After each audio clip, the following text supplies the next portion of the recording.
So hey guys, welcome back in new video. Guys, आज का जो हमारा पेपर है ऑर्गेनिक केमिस्ट्री फोर्थ सेमेस्टर, जिसका जो ईयर है 2021-22 है, सेक्शन ए पार्ट है, तो ध्यान से इसको देखिएगा। सो जो हमारा पहला क्वेश्चन है वो है डिफाइन एनेंशियोमर। एनेंशियोमर क्या होता है? Chemical isomer that are non superimposable mirror image to of each other. क्या होना चाहिए? Non superimposable mirror image होना चाहिए। और दूसरा ये कि ये जो है हमारा ये दो फॉर्म में एग्जिस्ट करता है। ये जो एनेंशियोमर होता है वो हमारे दो फॉर्म में एग्जिस्ट करता है। एग्जाम्पल के लिए देखिए, हमारा डी टार्टेरिक एसिड और दूसरा हमारा एल टार्टेरिक एसिड। ठीक है, तो ये जो हमारा है ये दो फॉर्म में एग्जिस्ट करता है, इसलिए हमें इसे एनेंशियोमर बोलते हैं। एनेंशियोमर की एक खासियत और होती है, non superimposable mirror image देता है ये। ठीक है, non superimposable mirror image देता है। नेक्स्ट हमारा क्वेश्चन है वो हमारा define meso compound with example.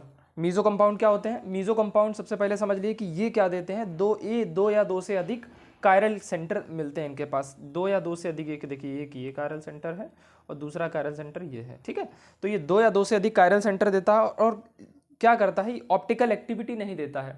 जो मीजो कंपाउंड होते हैं उसमें कोई ऑप्टिकल एक्टिविटी नहीं होता है, क्योंकि उसके जो इंटरनल प्लेन ऑफ सिमेट्री होती है वो प्रेजेंट होती है। इंटरनल प्लेन ऑफ सिमेट्री जो होती है, देखिए यहाँ से अगर इस कंपाउंड को या इस मिक्सचर को अगर हम कंप्लीटली कट करेंगे बीच से, या कोई इमेजिनरी लाइन ड्रॉ करेंगे, तो ये इक्वल हाफ में कन्वर्ट हो जाएगा। ठीक है, इक्वल हाफ में डिवाइड हो जाएगा। दैट्स वाई इसको हम मीजो कंपाउंड बोलते हैं। ठीक है, जो हमारा पहला क्वेश्चन, जो हमारा नेक्स्ट क्वेश्चन, थर्ड क्वेश्चन है वो है define E Z isomer. E Z isomer हमें बताना है, तो ई जेड आइसोमर देखिए, जेड स्टैंड्स फॉर जूसामेन। जेड को जूसामेन बोलते हैं और जूसामेन का मतलब होता है टुगेदर। ई स्टैंड्स फॉर इंटैगन और इसका मतलब होता है अपोजिट, माने कि सेम या highest priority groups lie on the same side of carbon carbon double bond. और इसमें ई जो इंटैगन ओपोजिट है, तो ओपोजिट का मतलब ओपोजिट साइड में होंगे। सेम और हाई प्रायोरिटी वाले जो कार्बन कार्बन डबल बॉन्ड के ओपोजिट साइड में ग्रुप लगे होंगे। ठीक है, देखिए एग्जांपल देखिए इसका 1,2 डाइक्लोरोइथेन है।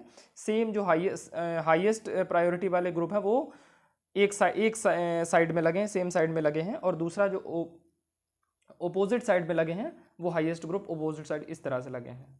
ठीक है, ये भी एग्जांपल हमारा 1,2 डाइक्लोरोइथेन है। नेक्स्ट हमारा क्वेश्चन है define discuss sequence rule. Sequence rule जो है दिया था हमारे कोहन, इनगोल्ड और प्रीलॉग। इसको CIP रूल भी बोलते हैं। इसको क्या बोलते हैं हम? CIP rule. इसको CIP रूल भी बोलते हैं, सीक्वेंस रूल को CIP रूल भी बोलते हैं।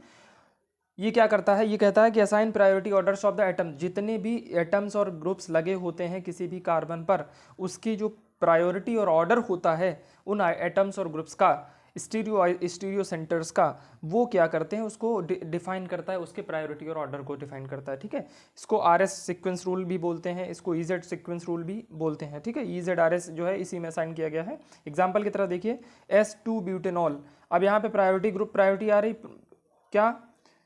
OH 1 प्रायोरिटी 2 3 4 इस तरह से, तो इसको जो हम सीक्वेंस रूल बोलते हैं। ठीक है, सेम एग्जांपल इसमें अप्लाई होगा। नेक्स्ट हमारा क्वेश्चन है compare reactivity and aromaticity of pyrrole. Reactivity और एरोमेटिसिटी ऑफ पायरोल हमें बतानी है, पायरोल, फ्यूरॉन और थायोपीन बतानी है।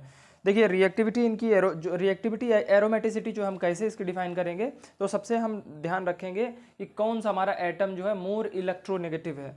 देखिए ऑक्सीजन जो हमारा है ये मोर इलेक्ट्रोनेगेटिव है नाइट्रोजन से और सल्फर से।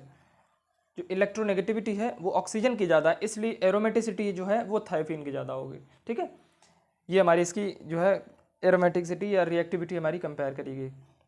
नेक्स्ट हमारा क्वेश्चन है what is reduction product of furan, give its reaction.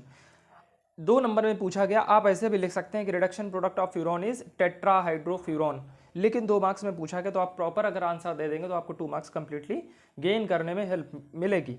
ठीक है, देखिए फ्यूरॉन जो हमारा कैटेलिटिकली रिड्यूस होता है रेंसी निकल के प्रेजेंस में एट 125 या 125 डिग्री सेल्सियस और 100 ATM प्रेशर, एटमॉस्फेरिक प्रेशर की प्रेजेंस में। जो ये जो ईल्ड बनती है या जो रिडक्शन होता है फ्यूरॉन का, वो हमारा होता है THF या टेट्राहाइड्रोफ्यूरॉन बोलते हैं। ठीक है, ये हमारा सॉल्वेंट की तरह यूज़ किया जाता है। देखिए फ्यूरॉन जो है इसका रिडक्शन किया हमने, रिडक्शन करने के बाद हमें टेट्राहाइड्रोफ्यूरॉन मिल गया। नेक्स्ट हमारा क्वेश्चन है discuss structure and pharmaceutical uses of oxazole. Oxazole को पहले समझते हैं, इसका स्ट्रक्चर क्या है। जो O होता है इसका नॉमेनक्लेचर के अकॉर्डिंग इसको ऑक्सा बोलते हैं, और जो N होता है इसको नॉमेनक्लेचर के अकॉर्डिंग हम एजा बोलते हैं, ठीक है। और 5 कार्बन की रिंग है तो हम इसे ओल, ठीक है। तो इसका नाम जो दिया गया है ऑक्साजोल, ऑक्साजोल, ऑक्स, एजा और ओल, इस तरीके से इसका नाम दिया गया है, ठीक है। तो ऑक्साजोल जो है इसके फार्मास्यूटिकल यूजेस जो हैं, एक नाइट्रोजन लगा एक ऑक्सीजन लगा, इसके फार्मास्यूटिकल यूजेस देखते हैं। तो ये जो है CNS स्टिमुलेंट में जो है हेल्पफुल होता है, CNS को स्टिमुलेंट की तरह वर्क करता है, वहाँ पे ये हेल्पफुल होता है। फंगल इन्फेक्शन, वायरल इन्फेक्शन और बैक्टीरियल इन्फेक्शन में बहुत यूजफुल होता है। कैंसर और इन्फ्लामेशन, कैंसर से जो इन्फ्लामेशन होता है, जो हमें पेन होता है, उसमें भी बहुत हेल्पफुल होता है ये। एंटीटसिव, रनी नोज जो होती है हमारी, एंटीटसिव का मतलब है रनी नोज, रनी नोज जो होती है एक्सपेक्टोरेंट में, कफ सिरप्स में इसमें यूज़ किया जाता है, ठीक है। सो अगला हमारा जो क्वेश्चन है वो है write the pharmaceutical uses of quinoline and isoquinoline. Quinoline और आइसोक्यूनोलिन के फार्मास्यूटिकल यूजेस बताए गए हैं। चूँकि हम ऑर्गेनिक केमिस्ट्री पढ़ रहे हैं तो ऑर्गेनिक केमिस्ट्री का मतलब ये है कि स्ट्रक्चर, आपको हर जो है मॉलिक्यूल, हर ग्रुप का, हर कंपाउंड का स्ट्रक्चर जरूर देना है। सबसे पहला जो कंपाउंड हमारा है वो हमें पूछा गया है क्यूनोलिन। तो क्यूनोलिन देखते हैं पहले। एक हम बेंजीन रिंग बनाएंगे, ठीक है, एक कुछ इस तरह से बेंजीन रिंग बनाएंगे, और दूसरा क्यूनोलिन है तो 2 एडजेसेंट कार्बन के बीच में पिरिडीन, एक पिरिडीन रिंग बना देंगे, इस तरीके से एडजेसेंट कार्बन के बीच में नाइट्रोजन लगा देंगे, ठीक। ये हमारा क्यूनोलिन हो गया। आइसोक्यूनोलिन कुछ नहीं, केवल नाइट्रोजन एटम जो है या पिरिडीन रिंग उसमें लगा देनी है, इस तरीके से, ओके। ये हमारी आइसोक्यूनोलिन होगा। अब इसके यूजेस देखते हैं। तो क्यूनोलिन के जो यूजेस हैं वो हमारा एंटी माइक्रोबियल, एंटी मलेरियल और anti fungal, anti inflammatory, anti anal जैसे एक्टिविटी में इसको यूज़ किया जाता है, ठीक है।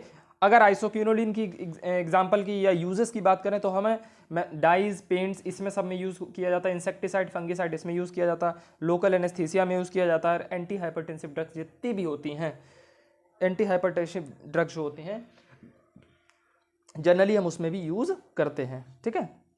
नेक्स्ट हमारा है right synthetic importance of birch reduction. जो हमारी जो रिएक्शंस हम यूनिट में पढ़ते हैं उसमें उनमें से एक है बर्च रिडक्शन रिएक्शन। इसका जो सिंथेटिक इंपॉर्टेंस है वो है कि जो एरोमेटिक एरीन्स होती हैं, एरोमेटिक जो ग्रुप्स होते हैं, नॉन एरोमेटिक मोइटीज़ होती हैं, इसको क्या करते हैं, रिड्यूस करने में हेल्पफुल होती है, यूजफुल होती है, ठीक है। सिंपल एक यही जो इसका इंपॉर्टेंस है। नेक्स्ट हमारा क्वेश्चन है discuss the Claisen Schmidt condensation reaction. तो क्लेजन सिमिट कंडेंसेशन रिएक्शन को देखिए कि it is a condensation reaction in which reaction between an aliphatic aldehyde और ketone containing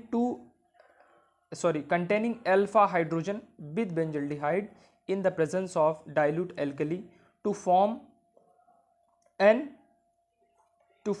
alpha beta unsaturated compound। समझते हैं इस रिएक्शन को। हमसे कहा गया है कि ये जो है एलिफेटिक एल्डिहाइड और कीटोन, एलिफेटिक एल्डिहाइड और कीटोन जिसके पास 2 अल्फा हाइड्रोजन प्रेजेंट हो, ठीक है। देखिए बेंजल्डिहाइड की रिएक्शन हम कराएंगे किसी भी एरोमेटिक एलिफेटिक एल्डिहाइड और कीटोन से। ये हमारा जो है एलिफेटिक एल्डिहाइड है और ये जो हमारा एरोमेटिक एल्डिहाइड है, यानी एरोमेटिक एल्डिहाइड और एलिफेटिक एल्डिहाइड की रिएक्शन अगर हम कराएंगे, या फिर कह सकते हैं कि बेंजल्डिहाइड की रिएक्शन हम कराएंगे किसी भी एलिफेटिक एल्डिहाइड और एलिफेटिक कीटोन से या कार्बोनिक एलिफेटिक कार्बोनिल से, तो हमें जो प्रोडक्ट मिलेगा वो हमको क्या प्रोडक्ट मिलना चाहिए, अल्फा बीटा अनसैचुरेटेड कंपाउंड। समझते हैं। देखिए सबसे पहले आप ये एरोमेटिक हमारी एल्डिहाइड है या इसको बेंजल्डिहाइड बोल रहे हैं, बेंजल्डिहाइड इसको है बोलते हैं, और दूसरा ये हमारी जो है ये जो हमारी अल्फा जो हाइड्रोजन कंटेनिंग, देखिए यहाँ से ये जो हमारा है, यहाँ से अगर करेंगे, यहाँ से अगर मानते हैं ये प्रायोरिटी ग्रुप होता है और यहाँ से हम इसको अल्फा हाइड्रोजन, यानी कि इसके पास 3 अल्फा हाइड्रोजन है, तो जिसके पास अल्फा हाइड्रोजन है उसके साथ बेंजल्डिहाइड की रिएक्शन कराएंगे और फिर हमें जो किसकी प्रेजेंस में, डाइल्यूट एल्कली के प्रेजेंस में, तो डाइल्यूट NaOH की प्रेजेंस में हमने रिएक्शन कराई, फिर हमको जो प्रोडक्ट मिलेगा वो अनसैचुरेटेड कंपाउंड मिलेगा। अनसैचुरेटेड कंपाउंड कैसा? Alpha beta unsaturated compound. देखिए ये प्रायोरिटी ग्रुप है, यहाँ से ये जो कार्बन है ये हमारा अल्फा है, ये कार्बन हमारा बीटा है। तो हमको क्या प्रोडक्ट हमें क्या चाहिए था? अल्फा बीटा अनसैचुरेटेड कंपाउंड, हमें यही चाहिए था ना प्रोडक्ट, यही प्रोडक्ट हमें चाहिए था। देखिए अल्फा बीटा के बीच में अनसैचुरेशन प्रेजेंट है, अनसैचुरेटेड बॉन्ड प्रेजेंट है, बस दैट्स इट कि हमें जो है अल्फा बीटा अनसैचुरेटेड कंपाउंड मिल गया। सो गाइस ये हमारे आज के 10 क्वेश्चन थे। अगर आपको वीडियो अच्छी लगी हो तो please like share and subscribe. Thank you.